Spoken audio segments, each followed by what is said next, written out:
Please welcome the incredible Vanessa Grutman. Yay! Thank you for having me. Thanks for joining us on the other side of the country. Yes. On a beautiful, is it a farm? Like, what do you call your place? An acreage. Let's call it an acreage. It looks very fancy. And you guys did a lot of renos, right? And make it look more like Parisian, kind of? We did non-toxic renos. Oh. Went all for it. Yes. Yeah. Crazy. And is that, obviously you would do that. Is that substantially more expensive? It's very expensive and complicated and probably a cause for divorce in most cases. You can either have a healthy home or a healthy marriage. You decide. I do not recommend it, but it was quite the adventure. But it just showed me how, wow, there's so much toxicity in everything around us, from the rug to the cupboards to the furniture we rub ourselves on. It's crazy. Okay. I don't want to know this, but also I understand that. And what makes it a non-toxic renovation? Well, for example, in our kitchen, everything is like hardwood. We don't have any MDF, press wood. The glue it's like there's no glue. We have marbles. It's all like natural stone or natural wood. So yeah, our kitchen guy was not happy because it's so much work, but the end result is incredible. So yeah. But yeah, like even just furniture, being able to source that. Anyway, it's a whole thing. Well, I'll definitely need to get some insights from you because we're in the middle. Well, actually, we start a reno in 2 weeks. It's not a massive one. I call it a facelift. We're just getting like a new fireplace, new countertops, backsplash, door handles, because it just needs a little bit of sprucing up. But I know there's like a non-toxic way of doing it, but it's a lot. It's a lot of work. Even sourcing the stuff that are just readily available today is tough. So I can imagine that having that extra filter of it, being non-toxic. Yeah. It's not the easy route. And I guess maybe we'll talk about this today, but so is your health journey. So is your business journey, right? Deciding to be an entrepreneur and focusing on your energy. It's not the easy route. It's not. It really isn't. So tell us a little bit about what you do. And you have a really cool history in entrepreneurship, and then tell us what you're into today. Well, how can I describe myself? I'm a health coach, I guess, a business coach, but yeah, like you say, I did my first business. I've been in the skin health industry for 12 years and built a network of medical aesthetic clinics. Built it to 7 figures, almost 8, and then sold it in 2019.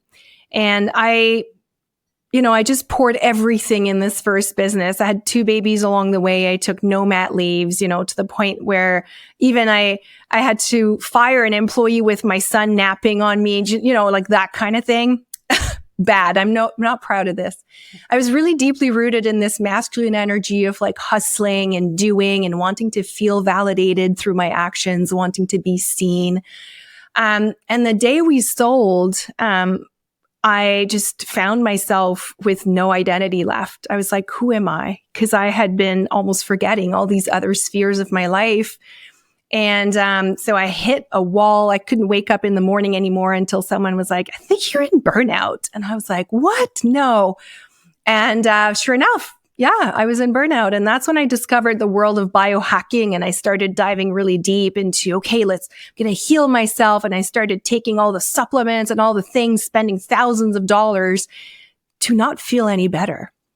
And at one point, doctors would be like, your labs are fine. It's all in your head. Don't worry. You're just aging. And I was like, no, I'm not taking that for an answer. So I decided to go certify myself as an integrated health practitioner. And I just decided to heal myself. That was really my primary purpose. And that's when I discovered the world of detoxification. That's when I discovered also the importance of really getting back to me. I had completely forgotten my worth, who I was, my identity. So it was this deep work of like remembering who I was under all these layers of pretending and people pleasing and perfectionism. And I realized there was a lot packed under there. I had to let go of all that. And that's when I started really healing and feeling better. And my hormones started coming back in my body, and my thyroid started functioning again, and my hair started growing again. And it was this whole process. And through that, women around me were like, wait, what are you doing? Tell me. And so I just started coaching on the side. Until, I exited the business last year in 2023, and I just launched my first offer, and it just took off immediately and hit a 5-figure month, and it just kept growing from there. And, so now I just feel so privileged to be helping women entrepreneurs not only reconnect to their body, to their energy, but also to be able to put that energy into what they're building. Because we've all, well, anyway, my history is building a business not in my authentic self. And so at one point it becomes really hard to be wearing this mask all the time. And so I help women really just shed that and be who they are, because that is the most magnetic version of you, is you. Yeah. So does the process start with more emotional work and then to the physical work of detoxification?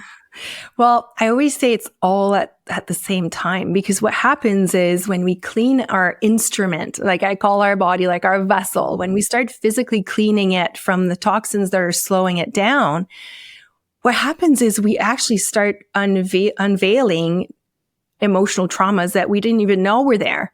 For example, in your liver, in traditional Chinese medicine, it's believed that we hold on to anger in our liver.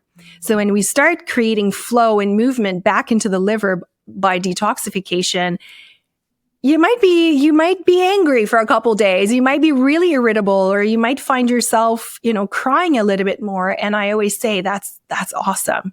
Just feel your feelings, because we don't do it enough. And so there's this release, because when you feel it, when you allow yourself to feel it, an emotion only takes 90 seconds to go through you, to come out, and then it's out. Yeah. 90 seconds. But sometimes we hold on so much longer, and then it lasts the whole day. And do you know why? It's because we attached meaning to this feeling. Ooh. So if you feel the anger, and then you're like, it's because of this person, and but often if we don't attach meaning and we just allow ourselves to feel it, we can just feel it, and then we're like, okay, I'm good now. And then let it. That takes a lot of courage, awareness, and also a lot of work to be able to just let it go. Because you think about those moments when you're so pissed off about something, and you let it last 90 seconds. I mean, I'd love to get there. And it's possible. And the thing is, once you've, like I said, really got rid of the things that are slowing you down, and you're gaining this awareness, you're remembering your worth, your truth, you're remembering, okay, what's true about me? What is the story I'm telling myself? Am I in my self-sabotage loop? Am I in my pattern? Where is this coming from? And then you're able to shift. It takes a split second to be like, wait a minute. No. That's not the truth. But it does require courage and awareness, because at first you have to look under the hood, and it's not pretty. Oh yeah. So people are so afraid to heal in a way, because then they know they have to face the trauma. Of and course. Facing the trauma is what we try to avoid at all costs. And then we just go in this repetitive loop of healing, but not healing, because then we haven't faced the thing. Exactly. Yeah. People ask me, okay, what do I need to take to heal? I'm like, oh gosh. Yeah. Do you have a few years? Yeah. There's no point A to point Z. It's a very roller coaster kind of experience. But what's awesome about it, every time you peel back a layer, you have more and more liberation that comes through. Yeah. You can be that fuller expression of yourself. And I know there's women entrepreneurs listening to this, when we have that feeling that there's more, that we're ready to level up, that we're ready to rise, yet there's something pulling us back, this duality. When you heal and you transcend that, suddenly it's you're able to rise bigger and bolder, and not look backwards and not care so much about the people pleasing. So, yeah. So what is some of the common things you see? Like what's a through line for almost every person that you work with now? Well, I've come up with this method to trick high achieving women because, like you said, we're very good at finding shortcuts and quick fixes to not feel or slow down. Actually slow down for high achieving women is like excruciating. And I was there. Mm-hmm. When I was told I was in burnout, I remember just sitting on my couch being like, okay, I've been told I need to slow down, but like, what do I do? What do I do? Like I kept being in this, like, because that was my MO, like doing was my MO. Now I was asked to be. I had no idea how to do that. Do you think a doing is an avoidance mechanism? Well, when it's doing is your masculine energy. Your masculine energy is needed. It's vision, it's leadership. It's like, this is where we're going. But the wounded masculine energy, so the one that comes from a place of like, I'm not enough, or the place of lack, is the unhealthy doing. So absolutely, because the more you do, the less you feel. Yeah. It's like the glass of wine. It's like the Netflix. It's full on numbing. Doing is actually a way to numb the body. But not when it's like a healthy balance, because we all hold the masculine and feminine energies in us. And so when you're really anchored in that, you remember your truth, you're not trying to people please, you're just doing your thing, you're honoring your gifts, and you're just sharing that to the world, then it's okay to be doing and knowing where you're going and have vision and leadership. It's actually healthy. That's what's going to get you to move forward. But when you're in doing in the hopes of like, I hope my boss is going to notice me, or I hope my clients are going to I hope everybody's going to love me, then it's not the same. Can you feel that? Oh, yeah. Yeah, I have a client, her name's Elise, and she's a sales coach. And she talks about the being and the doing and the hustle and the nurturing when it comes to like the feminine, masculine in sales. And that's actually what got her out of burnout, was the moments that she recognized that she was on the leaderboard at her corporate gig when she was working corporate, because she was always in the doing. Yeah. She'd come in every day and look at the leaderboard and she's like, I got to stay on top at all costs. And she was winning, but she was anxious and miserable and had an eating disorder. And she talks about this publicly. Yeah. But the moment that she realized, if we actually dipped into our feminine, as much as we dipped into our masculine in business, it actually not only helps you, but it makes the whole process way more enjoyable. Oh my gosh. Yes. And that's really what happened to me as I healed. I was like, oh, wait a minute. There's another way to do this. I actually can have fun and receive and play and, nurture and be creative, and like things are more, it flows. I always say with ease and flow, because you can, in fact, you're at your most magnetic state when you're able to tap into both the feminine and masculine in harmony.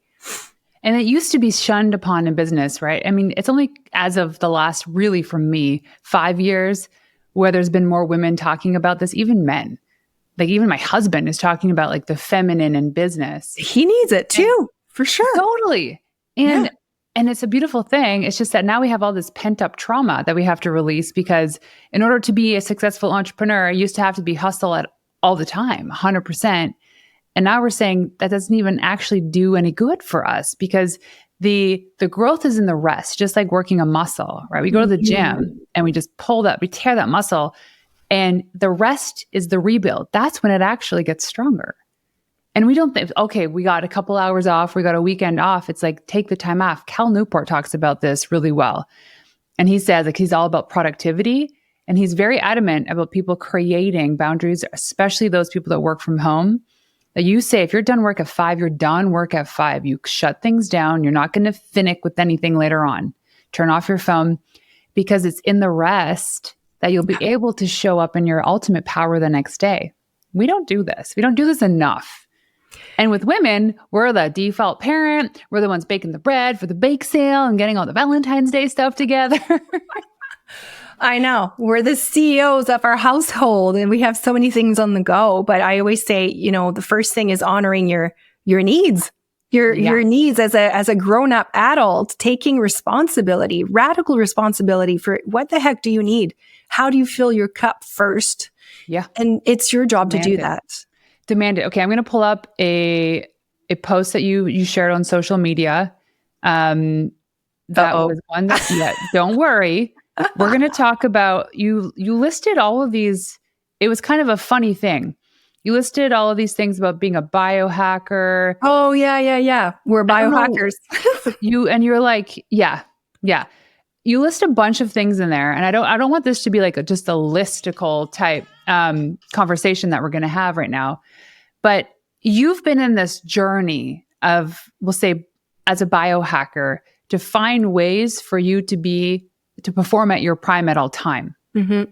Right? Because we were talking about this, how, women that have hormonal issues like I do, I thought the hormones were the issue because the hormones cause the symptoms, but then something causes the issues with the hormones. Yes, that's So what that the whole root part cause. of my education was missing. Yeah. And this is important because in order for me to show up as an entrepreneur for my team, for my clients, for the internet, for my family, I need to be feeling good and trusting myself in the process. Mm-hmm. So maybe let's break down some of the things, if it's okay with you, that you think are so important, especially to like maybe women that are over the age of 35, 40, that will help them feel good again.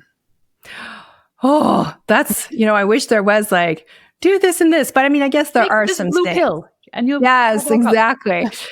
And you said something, about hormones, and I just want to go back there quickly because, it's so easy again to find a quick fix, right? Okay, I'm just going to take bioidentical and I'll feel good again. But what I'm really interested in is finding the root cause. Like, why the heck is the body not in balance anymore? Because the body wants to be in a state of balance all the time.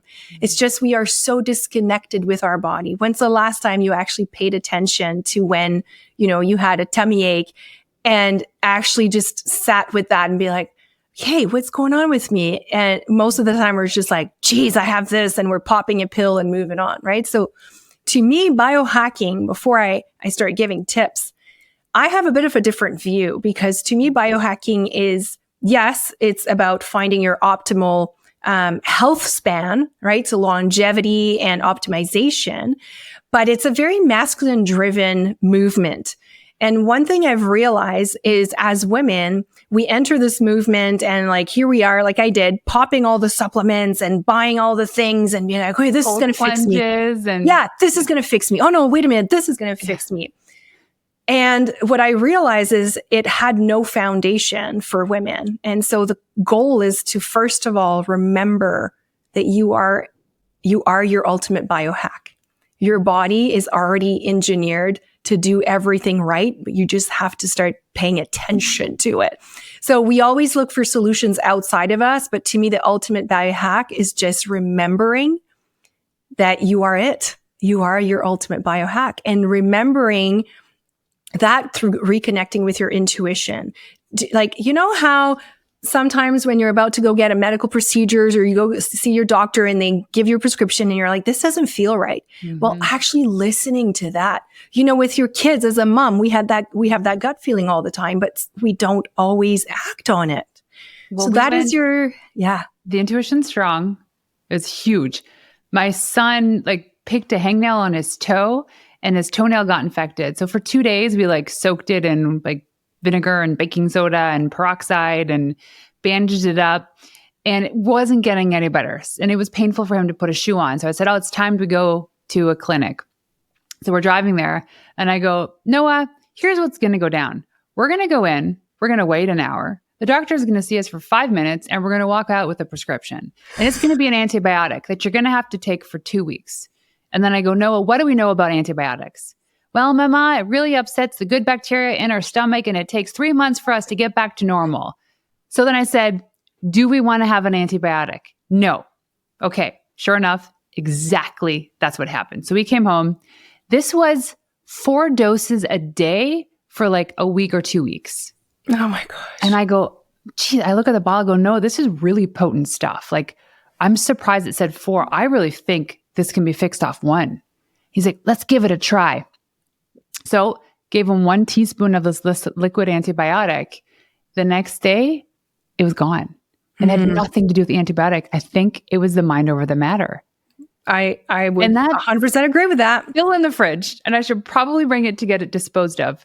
But anyway, that was my story. And we avoid it at all costs just because we know it's not necessarily the thing that's going to cure. Not to say that it doesn't help. Sure, there are moments where we need this.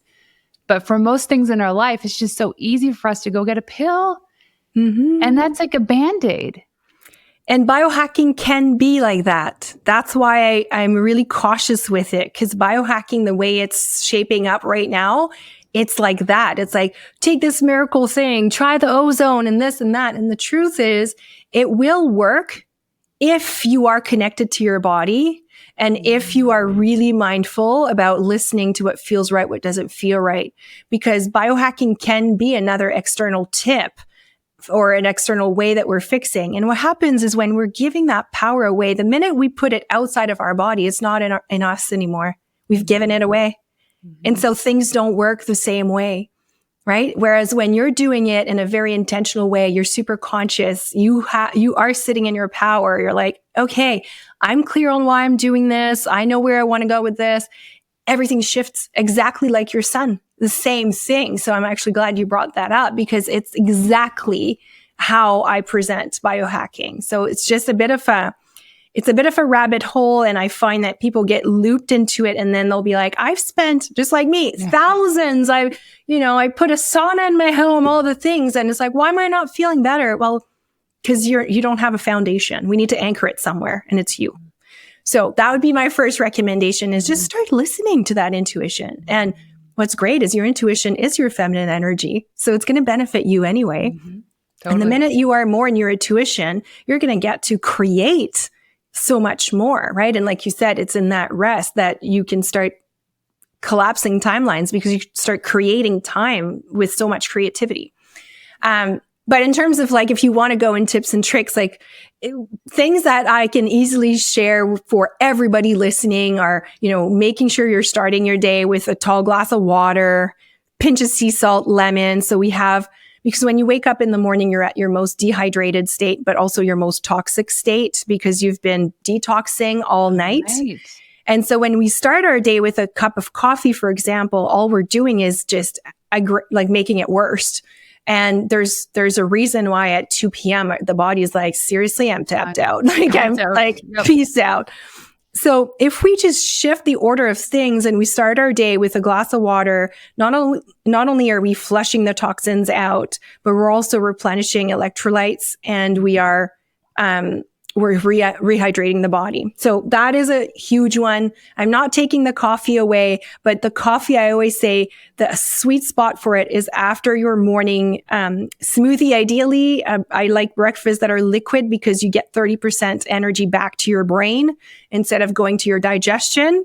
So I'm all about energy optimization and ROI, which I know you are too. So if drinking a liquid breakfast is going to give me 30% more energy to be productive and be sharp, I'll take it. I don't know about you, but I'll take it. Same. I'm always so much more productive off an empty stomach. Yeah. So, but that's interesting. That's another thing, but another episode. It's going to bring me to my next thing. So, but let's just close the loop on the coffee. So ideal time to have your coffee would be after you've nourished your body, because women entrepreneurs go undernourished. It's one of the main reason why we have energy problems is because we actually don't eat enough and we skip meals a lot because we don't have time. So we say, or we don't prioritize ourselves. We overbook ourselves. So let me tell you, that is detrimental if you want to gain muscle. So if you already have like a good workout routine, not eating is the worst thing you can do. And I've been on this. So I'm a 6 foot tall woman and my muscle net mass right now is probably on the lower end of what it's been for a while. And it's largely because I have not been eating enough good calories and my protein levels were not. And I know this now. And to gain muscle is a lot. It's a lot. But I totally get it. I totally get the not eating enough. And it's not, we think of it as like, we'll lose weight. And for some people, that's fine.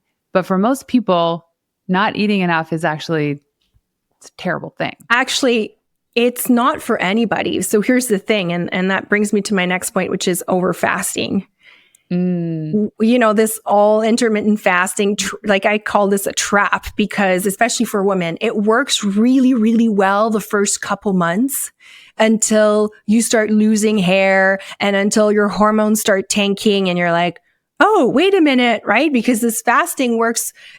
Like men are better able to go through long bouts of fasting, but even for them, it's detrimental over time. So I use fasting in a very different way. I'll use it more clinically when we're doing protocols like a liver detox. I'll use it with the right supplements and the right support. But ongoing, what happens is you are undernourished. And I want to talk about, you've talked about the impact on your muscle, but I'd love to just shed light on what happens with your nervous system because that's kind of at the core of it all. So when you're not eating enough, so let's say when you're starting your day and you're not eating, your nervous system is just like, okay, not only did I do all this work, you're toxic when you wake up. I need to be nourished because I need to feel safe, right? That is like a very important human basic need. So when we're like, no, I'm just going to have lunch. And then by the time we have lunch, it's like 3 p.m., the classic. Then what happens is all morning, the output. So you're wanting the cortisol, which is your stress hormone that allows you to have energy. You're like, through the roof. I need cortisol. And your nervous system at one point is like, what's going on? Are we in famine here? Like, I'm scared. Like, is food coming? Cause like it's late and I'm hungry. And so what it does is it starts hoarding energy and it starts hoarding calories and it starts it start being predictive because the primary goal of the nervous system is to keep you alive, right? It's pure survival. We all know this. And so if you're not feeding your body because you're wanting to lose weight, well, guess what happens over time? You actually start gaining weight. And I'll have clients be like, I don't know, I'm doing all the things. And then we figure out that they're not having lunch until 3 p.m, yet they're back to back, like huge output of energy. And it's like, well, you gotta feed your body. But this is such a strong misconception. And I think it's as old as like the Weight Watchers, like calories in, calories out. It's just not the way it works anymore.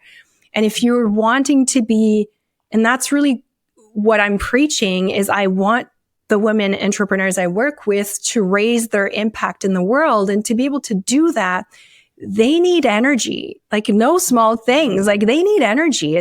We're on to doing big things and, helping the collective. And to do that, we need to be nourished. So 30 grams of protein per meal minimum, 25 grams of fibers per day. So that comes from your vegetables.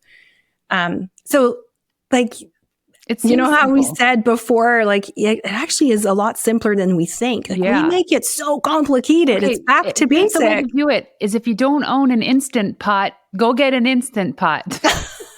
It has been the solution to me eating more protein because you can pressure cook food in it. And by the way, it makes the best chicken. You can make chilies and soups and stews. And it takes like 2 seconds to put it all together. Exactly. So you don't have to be right there. Meal prep. Right? You just calculate how many grams of protein you need per meal and you get your meal prep containers. By the way, they sell beautiful ones at Costco. And then you just plunk the food you need in there and you put it in the fridge and there's no excuse. Yeah. There's no excuse. And that meal prep takes like an hour and a half.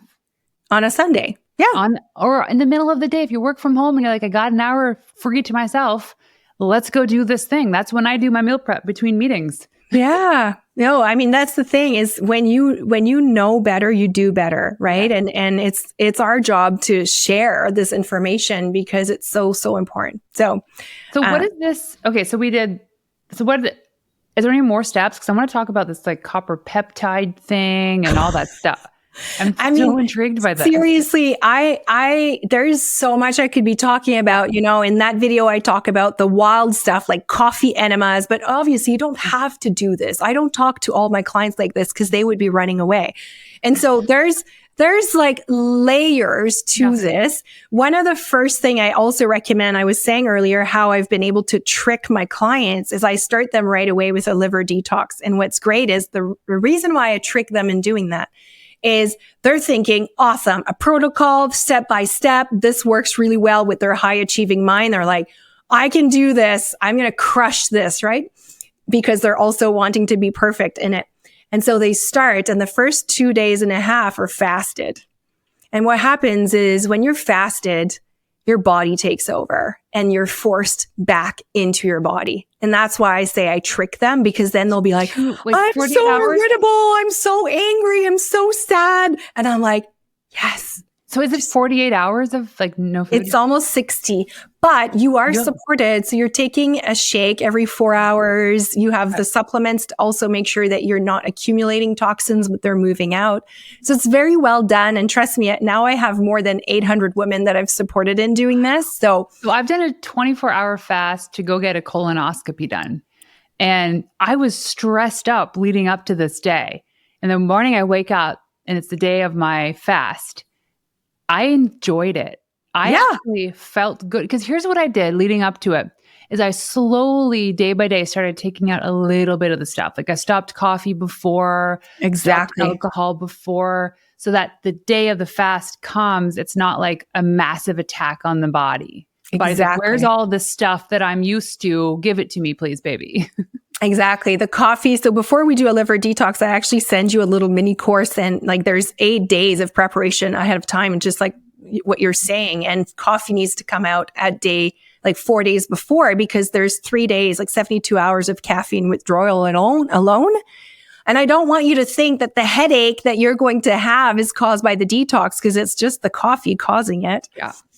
So yes, there's a method to the madness for sure, but I love this detox because the first couple days you're like, oh my gosh, it's like putting under a magnifying lamp, like what's been going on. Yeah. And then it just keeps getting better and better, and your brain becomes sharper. And as toxins are moving out, you're like, I haven't felt this much energy in like years. Like that's usually the comment I have. Like, oh my gosh, my brain, and what's great is, the reason probably also why you enjoyed fasting is because, like I said, your body is not using this energy to digest, right? And so all that energy can come back to your brain. I have my most epic creative days when I'm fasted. Mm-hmm. So now I look forward to detox and I plan accordingly. I'm like, ooh, I know something great is going to come out of this, every time. So my husband's doing this like crazy bodybuilding plan now, and it's like, it's gnarly. And there's no way a woman can do that. Because he's doing hard workouts on a calorie deficit, which is what you do to get on stage. He's not trying to get on stage, he just wants the physique. But man, not going to lie, the first week and a half, he was a jerk. He was a massive jerk, because it wasn't like 2 days, or like fasting was crazy. And then when he got to eat, it was like rabbit food. And he got to do like a shot of tomato juice every 3 hours. And I'm like, good for you if you can do this. But he was not a very pleasant person to be around. Yeah. And I always say, if you can, doing this detox, just don't overbook yourself. Just allow yourself to actually feel it for once, just do some breath work, go for a walk, do some yoga. Don't go and do some hits, just take a break. And that's probably the other ultimate biohack is, exercise at the end of the day is so, so important, but it's also a stressor. So really being able to honor your body and be like, okay, how's my nervous system lately? Am I pushing it? Is this just an extra, drop in the bucket? Or do I have the bandwidth to sustain this strong exercise? So very often I have my clients, I scale them back. We do just like 10,000 steps a day with maybe some incline and some hikes and things in nature. And then we slowly rebuild back up. So maybe for 3 weeks, you only walk, and people are like, what? I'm going to gain so much weight. And in fact, it's the opposite that happens, because the nervous system has a chance to bounce back. Oh yeah. There's something to be said about being in nature too. Nature was a catalyst in my healing, like huge. Yeah. My friend Jackie messaged me and she's like, hey, I'd love to invite you to come with me to a retreat in Tulum where we're going to do yoga and breath work and sound therapy. And I was like, oh, that sounds so boring. I would be invited. I would love to go to something where there's like CrossFit every day and we're having dance parties. And she's like, uh-huh. And I go, oh, it's probably the work I need to be doing because yeah, exactly. I still love CrossFit, but I get it. The nature You know, thing is huge. yeah. Yeah. And what you're resisting will persist. Exactly. Right. So there's only one way, and it's Well, and through. here's the thing is I don't know what I'm resisting, but there's something there and I'm so afraid to find out what it is. And okay, so this is another thing that I love, and it's breath work. Mm-hmm. Okay. So I'm just blown away at how Mother Nature put in us this like amazing built-in system that allows us to reach higher states of consciousness so that we can heal on our own. Mm-hmm. It blows my mind. And so, you know, just really doing, and I'm not talking about like, you know, the 2 minutes of breath that you do after yoga. Like it's really like a 45-minute breath work session where you're all in, and you can actually, because it works with the nervous system also, but it's going to help you. You're going to get downloads and vision and be like, oh my gosh, that is what I've been feeling. That is what I've been hanging on to. This is what I need to let go of. Every time I do a breathwork session, I'm blown away by the things I'm shown. And I always think like, this is all built in. This is all free. Like this is incredible. We did a journey back last April with the most potent hallucinogenic known to man. And it was a Saturday. And my session was from 9 till 11. And you did 3 journeys in that session. Which one was it? 5-MeO DMT. It was so gnarly. I can't even explain my experience. But what we did the next day was more of like an integration day. And it was just more like slow and like sauna and cold plunge, like really cool things. And then we did a hour and a half long breathwork session. So it was just 4 of us, but I got to, by magic, recreate the goodness of what I had experienced the day before. And it was completely drug-free. And I was just breathing. Exactly. And you know what I encountered, and this is maybe too woo for some people, is my great-great-grandmother is 100% Indigenous. She's a Ojibwe from Ontario. And I felt this like connection to her. But in that moment of breath work, I felt her hold my hand. Oh, I have goosebumps. This is so good. And she was there and she kept guiding me even towards the darkness and towards the light. And she kept saying, it's okay. It's okay. And I'm like, what's the meaning in this, right? The ego wants to know what the meaning is. And then she'd go away and she'd come back and she'd hold my hand. And I just felt so grounded and so connected to my ancestors just by breathing. Yes. Because it's in your DNA. Yeah. It's like we carry our ancestors, you know, in our DNA. So it's all in you, but including their traumas and the things. Because sometimes when you go on these journeys, you actually see and experience things that are not even your own. No. It's it's in your cells though. It. Yeah. Oh, it's definitely there. Yeah. It's in the DNA. It's wild. And I'm actually leaving on Saturday for a spiritual journey for a week. Oh my gosh. So this is, Oh, that you have to tell me about that. Yeah, my husband had done this the October before.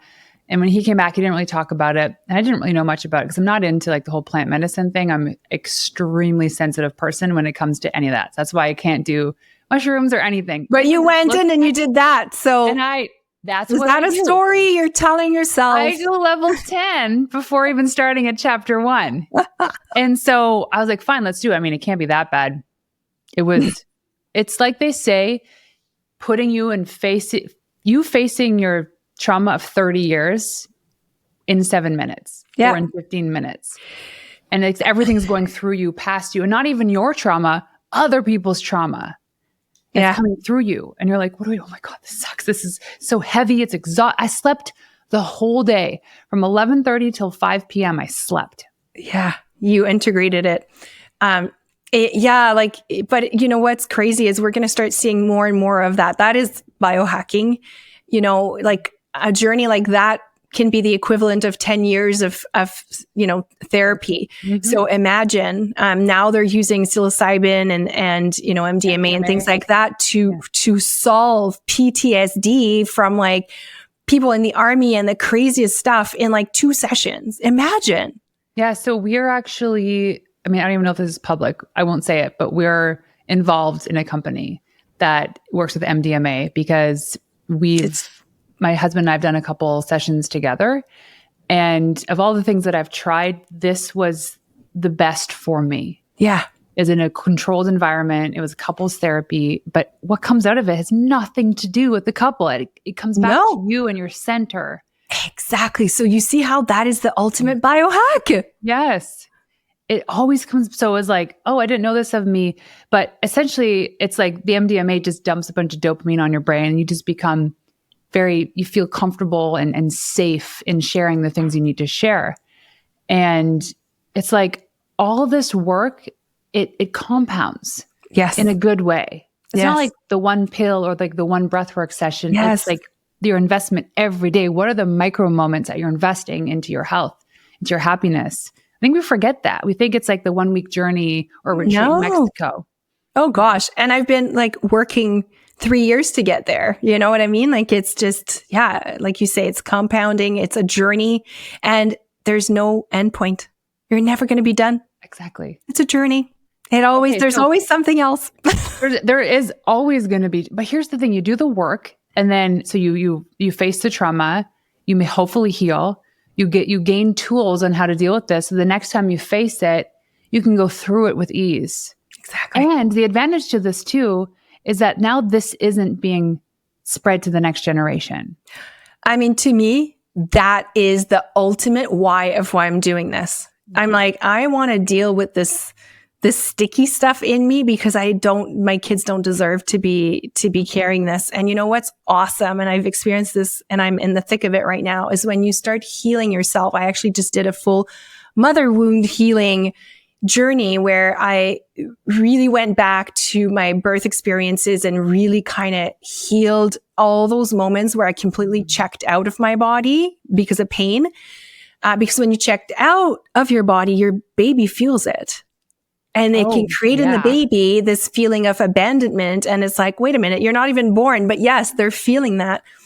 But just by the mere fact of healing yourself, you take your kids off the hook energetically and it heals them at the same time. It's fascinating. It's so cool. I need to do that. I'd say that, I mean, all the births that I know of in hospitals are traumatic for the child. I mean, you talk about trauma for the mother, but think about being comfortable, safe, warm in the womb to being cold, exposed, bright lights, new sounds, new smells.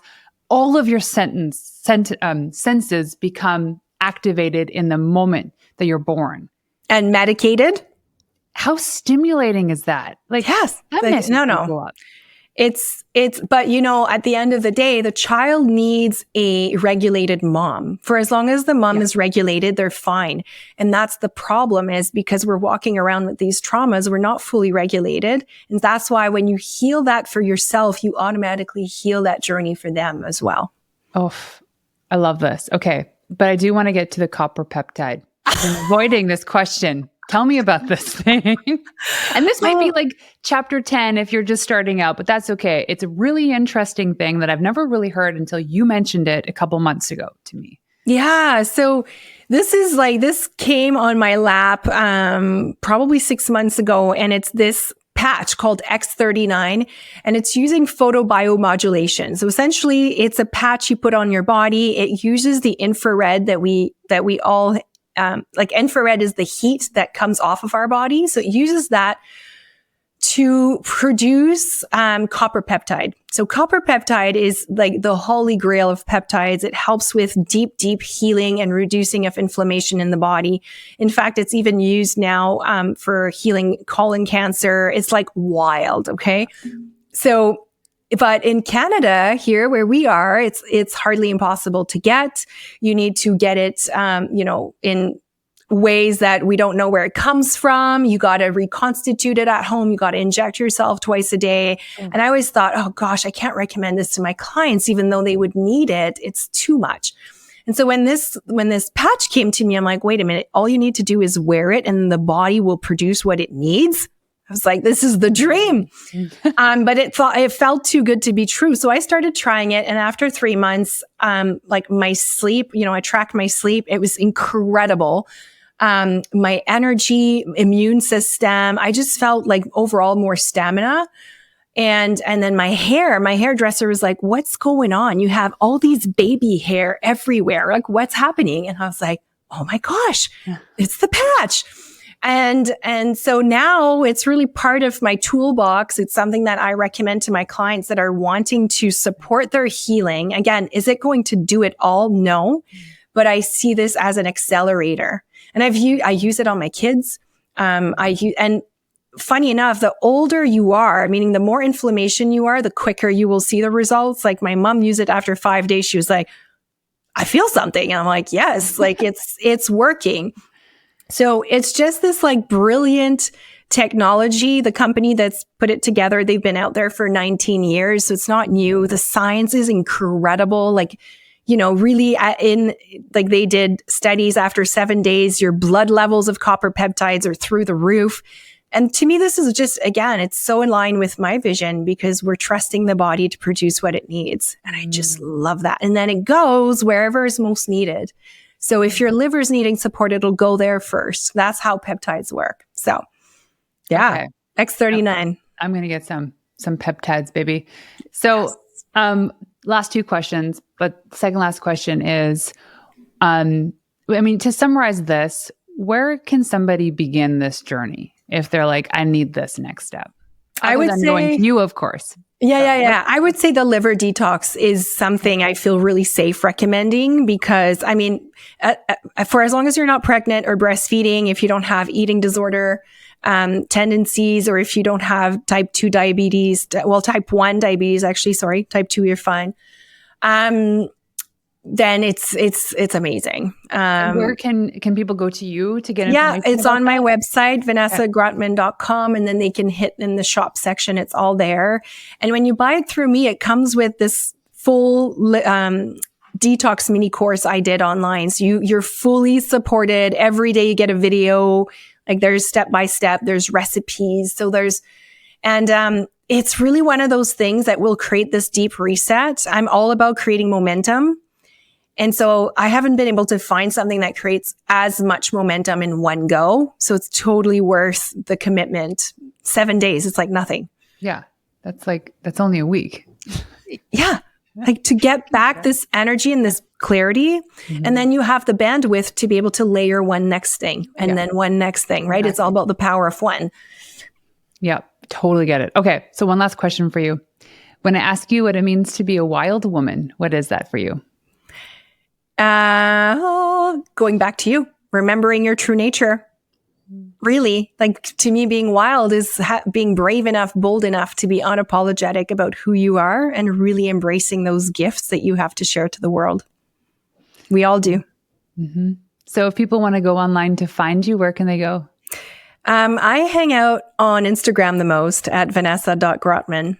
And I still am in my DMs, and so you can come and find me and ask any questions. I love to connect. That's how I use social media to connect with people. You're good, and your content is great. Go check her out.